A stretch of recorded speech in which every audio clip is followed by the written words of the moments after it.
नमस्कार, स्वागत है आपका उत्तर प्रदेश की खबरों में। मैं हूं आपके साथ सोहन सिंह।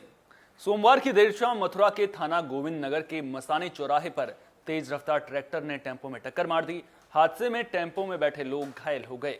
हादसे के बाद मौके पर राहगीरों की भीड़ लग गई, जिसके बाद पुलिस को मामले की जानकारी दी गई।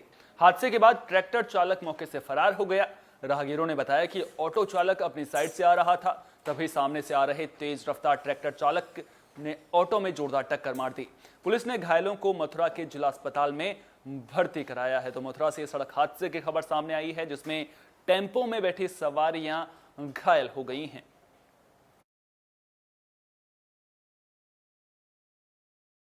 मथुरा के राया कस्बे में बीजेपी कार्यकर्ता थाने पहुंचे और इंसाफ की गुहार लगाई। दरअसल 2 दिन पहले एक विशेष समुदाय के युवकों ने बीजेपी कार्यकर्ताओं के साथ मारपीट की थी, जिससे बीजेपी कार्यकर्ताओं में नाराजगी देखने को मिल रही है। कार्यकर्ताओं का कहना है कि पुलिस ने आरोपी युवकों का साथ दिया है, जिसके बाद आज बीजेपी के मंडल अध्यक्ष राकेश बंसल कार्यकर्ताओं और हिंदुवादी संगठनों के साथ थाने पहुंचे। इस दौरान बलदेव विधानसभा क्षेत्र के विधायक पूरन प्रकाश ने थाना प्रभारी निरीक्षक को सख्त हिदायत दी और मामले में कार्रवाई करने की भी मांग की है। हमारा जो कार्यकर्ता है, जो बूथ अध्यक्ष है हमारा, वो यहाँ से पैदल घटना स्थल तक पीछे पीछे गया। वहाँ कुछ नहीं हुआ। वहाँ देख करके पुलिस वाले लौट आए। जब कहीं हमारी बहुत बड़ा दुनिया की बहुत बड़ी बड़ी पार्टी है, अभी भी कोविड-19 में भी पूरे वर्ल्ड में ऐसा जो कोरोना फैला था, उसमें भी हमारे 135 करोड़ की जनता के रखते हुए हमारे देश के मुखिया, प्रदेश के मुखिया ने आप सब लोगों ने, मीडिया का ही बड़ा सहयोग रहा, जनता के सहयोग से हमने मार भगाया। लोग उम्मीद करते हैं कि सरकारी अस्पतालों में उन्हें बेहतर सुविधाएं मिल सकेंगी, लेकिन जो तस्वीरें मऊ के महिला जिला अस्पताल से सामने आई हैं, वो कई सवाल सरकारी अस्पतालों की व्यवस्थाओं पर खड़े कर रही हैं। दरअसल यहां एक महिला ने बच्चे को जन्म दिया और उसके कुछ घंटों के बाद बच्चे की मौत हो गई। लेकिन शाम को जब महिला के पेट में दर्द के साथ अन्य परेशानी होने लगी, तो जिला महिला अस्पताल के डॉक्टर ने जबरदस्ती महिला को अन्य हॉस्पिटल रेफर कर दिया। महिला की सास का आरोप है कि उसको खून की कमी थी। डॉक्टरों ने कहीं दूसरे अस्पताल में जाकर खून चढ़ाने की सलाह देते हुए पल्ला झाड़ लिया और यह कहा कि अस्पताल में ब्लड ही नहीं है, जिसके बाद ड्यूटी पर तैनात चिकित्सक ने महिला को जबरन अस्पताल से बाहर निकाल दिया। जिसके बाद महिला की तबीयत अचानक बिगड़ने लगी और उसकी अस्पताल के गेट पर ही मौत हो गई। वहीं महिला के परिजनों को महिला की मौत के बाद एम्बुलेंस तक नसीब नहीं हुई और वे ठेले पर ही शव को लाद कर घर ले गए। मामले की जानकारी मिलने के बाद प्रशासनिक अधिकारी मौके पर पहुंचे और जांच शुरू कर दी है। लेकिन सवाल यहां पर खड़ा होता है, प्रशासनिक व्यवस्थाओं पर सवाल खड़ा होता है कि आखिर जिन अस्पतालों पर गरीबों का इलाज का जिम्मा है, वहां शव को अगर एम्बुलेंस नसीब नहीं होगी और जो परिजन हैं वो ठेले पर शव ले जाने को मजबूर होंगे, तो फिर दिक्कतें तो बहुत सारी हैं। दिक्कतें हैं सिस्टम में और इन दिक्कतों को दुरुस्त करना बेहद जरूरी है, क्योंकि जो ये तस्वीरें हैं वो तमाम इंतजामातों पर सवाल खड़े कर रही हैं, तमाम प्रशासनिक व्यवस्थाओं पर सवाल खड़े कर रही हैं। और अगर इस तरह की तस्वीरें सामने आएंगी तो फिर सवाल उठेंगे स्वास्थ्य सुविधाओं को लेकर। उम्मीद करेंगे कि जो तस्वीरें सामने आई हैं उनको लेकर के जांच होगी और जांच के बाद जो कोई भी आरोपी हैं उनके खिलाफ कड़ी से कड़ी कार्रवाई भी की जाएगी। कोई चीज नहीं मिलेगा, सब अब लोग बाहर जाइए, ऐसे दवाई वही नहीं मिलेगी। एम्बुलेंस मांगे हम लोग, एम्बुलेंस भी नहीं मिलेगा। अब टेम्पो, अपना टेम्पो भाड़ा लगा के ले, हम लोग टेम्पो भी लेके आए। तो डिलीवरी हुई थी? हाँ, डिलीवरी हो गई। हमारा बच्चा पैदा हुआ था, हम लोग ने सुई दवाई करी है। और इनको क्या हुआ? कागज पत्र देखिए। ये इनको क्या हुआ जो लेटी है? मर गई। ये भी मर गई? सुनवाई नहीं कर रहे, लड़का भी मर गया, वो भी मर गया। मरीज को प्रेगनेंसी थी और एक हमारे मतलब टर्म होता है इंट्रायूटेराइन फीटल डेथ, तो वो बच्चा मतलब उसका हार्ट बीट नहीं आने का मतलब वो बच्चा अंदर स्टिल बाउंड था। स्टिल बाउंड बोलते हैं कि जो मरा हुआ बच्चा पैदा हुआ। मथुरा के थाना छाता कोतवाली क्षेत्र के एक गांव की रहने वाली महिला के साथ दुष्कर्म और छेड़खानी का मामला सामने आया है। महिला ने गांव के ही रेवती रमन पर बलात्कार और राजेश नामक शख्स पर छेड़खानी का गंभीर आरोप लगाया है। जानकारी के मुताबिक महिला ने छाता कोतवाली पुलिस पर भी सवाल खड़े किए हैं। महिला का कहना है कि वो लगातार 3 दिन से छाता कोतवाली के चक्कर लगा रही है, लेकिन पुलिस ने कोई कार्रवाई नहीं की है और महिला की एफआईआर लिखने के बजाय उसे डरा धमका कर भगा दिया जाता है और आरोपियों से राजीनामा करने का मशवरा दिया जाता है। आरोप है कि पड़ोसी रेवती रमन ने महिला की अश्लील फोटो खींच ली थी, जिसके बाद आरोपी महिला को ब्लैकमेल कर उसके साथ दुष्कर्म की वारदात को अंजाम दिया था।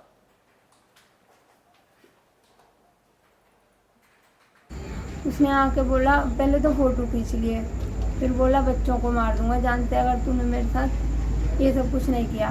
मैंने मना कर दिया। फिर उसने ज़बरदस्ती के कपड़े वपड़े खींचे, फिर उसके बाद में वो रेप करके और चला गया, भाग गया।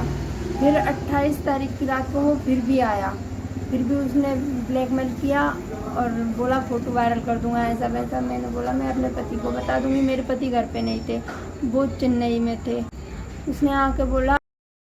मथुरा में पुलिस और बदमाशों के बीच मुठभेड़ की खबर सामने आई है। मामला थाना हाईवे क्षेत्र गोवर्धन रोड के श्रीवासा रोड माइनर के पास का है, जहां पुलिस ने बदमाशों की घेराबंदी की, लेकिन इसी दौरान बदमाशों ने पुलिस पर फायरिंग कर दी।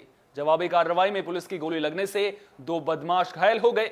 दोनों बदमाशों की पहचान असलम और साकिर के रूप में हुई है। तो पुलिस और बदमाशों के बीच मुठभेड़ की एक खबर सामने आई है, जिसमें 2 बदमाशों को गिरफ्तार कर लिया गया है।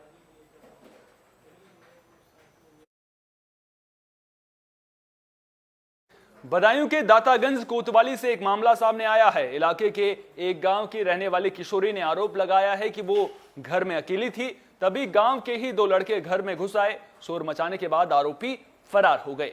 वारदात के बाद पीड़िता के पिता ने यूपी 112 पर कॉल करके सूचना पुलिस को दी। आपको बता दें कि डायल 112 पर कॉल करके सूचना पुलिस को दी गई, जिसके बाद पुलिस पीड़िता और उसके पिता को थाने लेकर पहुंची। पीड़िता की माने तो आरोपी पक्ष भी थाने पहुंचा और उनके सामने ही पीड़िता और उसके पिता की पिटाई कर दी गई। यहां तक कि उनको पुलिस ने 3rd डिग्री भी दी। तो पुलिस की कार्यशैली को लेकर यहां पर सवाल खड़े हो रहे हैं। आरोप है कि महिला पुलिस के बिना रात को पीड़िता को थाने लाया गया। पीड़िता का कहना है कि उसके और उसके पिता को बेरहमी से रात भर पीटा गया।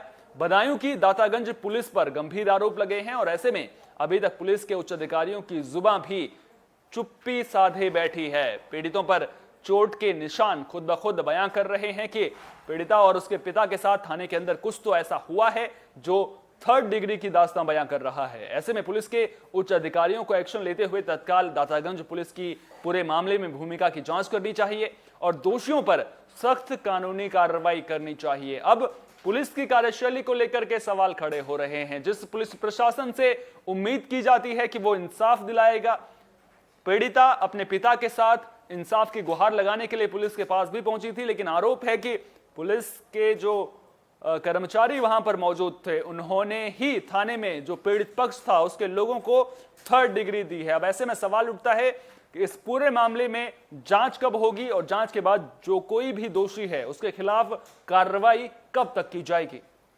हमें जो सिपाही उठा के लाया उसमें महिला पुलिस नहीं थी, यहाँ ला के हमको भी मारा। महिला पुलिस ने हमारे पापा को उन लोगों ने मारा, सिपाहियों ने, और खूब नमाज पढ़वा के मार रहे, पटा बेल रहे हैं और सब मार रहे हैं। और पलिया के हुए पलिया के न पिटवाओ, कोड़े के न पिटवाओ, जो आए वे संग सो। और महिला पुलिस महिला पुलिस ने हमें मारो लाए यहाँ। हमें जो सिपाही उठा के लाया उसमें महिला पुलिस नहीं थी, यहाँ ला के हमको भी मारा। महिला पुलिस ने हमारे पापा को उन लोगों ने मारा, सिपाहियों ने, और खूब नमाज पढ़वा के मारा। झांसी में मऊरानीपुर कोतवाली पुलिस को मंगलवार को सूचना मिली कि वाजपेयी तालाब में अज्ञात युवक का शव पानी में आ रहा है, जिसके बाद मौके पर पहुंचे कोतवाली प्रभारी शैलेंद्र सिंह ने पुलिस बल की मदद से रेस्क्यू कर शव को तालाब से बाहर निकाला। तालाब में मिला शव किसका है ये अभी तक साफ नहीं हो पाया है और शव करीब 3 से 4 दिन पुराना है, जिसके बाद पुलिस ने शव को कब्जे में लेकर कार्रवाई शुरू कर दी है। वही कयास लगाया जा रहा है कि अज्ञात शव की हत्या कर उसे तालाब में फेंका गया है। फिलहाल पुलिस मामले की जांच में जुट गई है।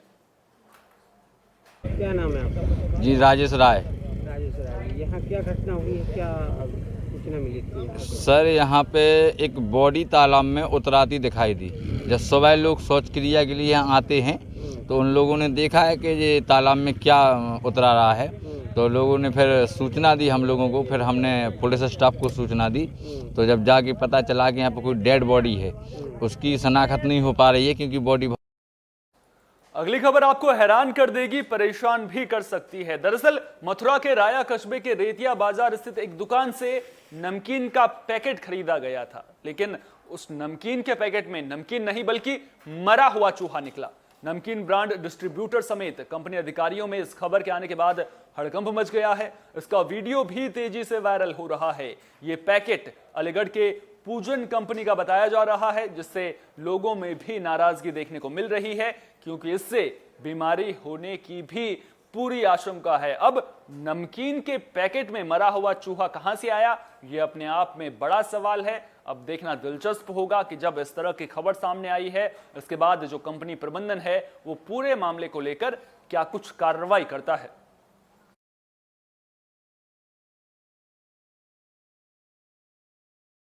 गाजियाबाद के गांव कलछीना के पास रॉन्ग साइड से आते एक्सप्रेसवे पर हरिद्वार से आ रही अल्टो कार ने टक्कर मार दी। आपको बता दें कि ये कार ट्रक से टकरा गई। कार में सवार 7 लोग गंभीर रूप से घायल हो गए।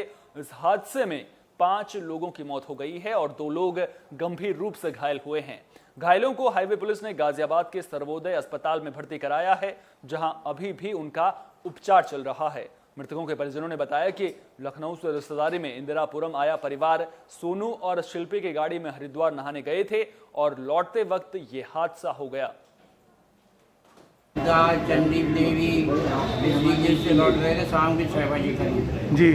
शाम को करीब गाजियाबाद और के पास से करीब उधर से आ रहे थे, तो उधर से उल्टी साइड से ट्रक जा रहा था जी, जिसमें लाइट नहीं थी जी। उनकी गाड़ी में टक्कर मार दी और ये हादसा हुआ। तो ये लोग हरिद्वार से आ रहे थे, लौटते हुए, और वहाँ से ट्रक वाला आ रहा था। हाँ। जो इन दोनों के बीच में भयंकर जी। सुबह ये हादसा हुआ, रात के टाइम हादसा हुआ। हाँ, रात के टाइम तो हुआ, करीब हुआ होगा 9 साढ़े 9 के आसपास। हम लोग आगरा से आए, जब हमें सूचना मिली है पुलिस वाले द्वारा, हाँ, तो हम लोग आगरा आए। झांसी के गुड़सराय नगर में वैक्सीनेशन को लेकर आ रही आम जनमानस में परेशानी के चलते वैक्सीनेशन कैंप लगवाकर सरकारी व्यवस्था में सहयोग किया गया। वैक्सीनेशन कैंप का उद्घाटन उप जिलाधिकारी गरोठा धीरेन्द्र प्रताप सिंह ने फीता काट कर किया। इस मौके पर उप जिलाधिकारी गरोठा धीरेन्द्र प्रताप सिंह ने कहा कि तीसरी लहर को देखते हुए सरकार द्वारा इसके बचाव को लेकर 100% वैक्सीनेशन कराने का लक्ष्य रखा गया है, जिसको लेकर शहरी क्षेत्र के अलावा ग्रामीण क्षेत्रों में कैंप लगाकर लोगों को वैक्सीन लगाने के लिए प्रेरित किया जा रहा है। लोगों से अपील की जा रही है और लोगों को वैक्सीन लगाने का काम भी किया जा रहा है। इसी कड़ी में मुक्ति संस्था ने कैंप लगवाकर सहयोग कर एक पुनीत काम किया है। देखिए, चूंकि ये है कि वैक्सीनेशन जो हमारा सरकार के जो उद्देश्य है, वैक्सीनेशन प्रत्येक आदमी को लगना है जो 18 साल से ऊपर हैं और जो उसके वैक्सीनेशन लगाने के योग्य हैं, जिसमें किसी प्रकार की डॉक्टर ने बताया कि इसको छोड़ के बाकी सबको लगाया जाएगा। और बहुत ही अच्छा रहा है। अपने गुड़सराय ब्लॉक को लगभग जो है 4460 का लगभग टारगेट मिला। AIMIM प्रमुख असदुद्दीन ओवैसी ने 3 दिवसीय यूपी दौरे का आगाज कर दिया है। इस दौरान असदुद्दीन ओवैसी ने संघ प्रमुख मोहन भागवत के बयान पर भी पलटवार किया है। ओवैसी ने कहा कि हमारा DNA टेस्ट करवा लें, हम तैयार हैं, लेकिन आप सभी को भी कराना होगा। साथ ही उन्होंने कहा कि RSS वाले इतिहास में कमजोर हैं। बता दें कि मोहन भागवत ने एक बयान में कहा था कि भारत में हिंदू मुसलमानों के पूर्वज एक ही हैं। साथ ही उन्होंने अखिलेश यादव और बसपा पर भी निशाना साधा है। उन्होंने कहा कि ये नहीं चाहते कि प्रदेश में मुस्लिम लीडरशिप हो। इन्होंने प्रदेश में मुस्लिम की स्थिति को खराब किया, मुस्लिम ड्रॉप आउट को बढ़ावा दिया है। सपा बसपा मुस्लिम लीडरशिप नहीं चाहती है। ओवैसी ने कहा कि हम किसी के गुलाम नहीं हैं, हम 60 सालों से इनको जिताते आए हैं, लेकिन अब हम लड़ेंगे और हम जीतेंगे।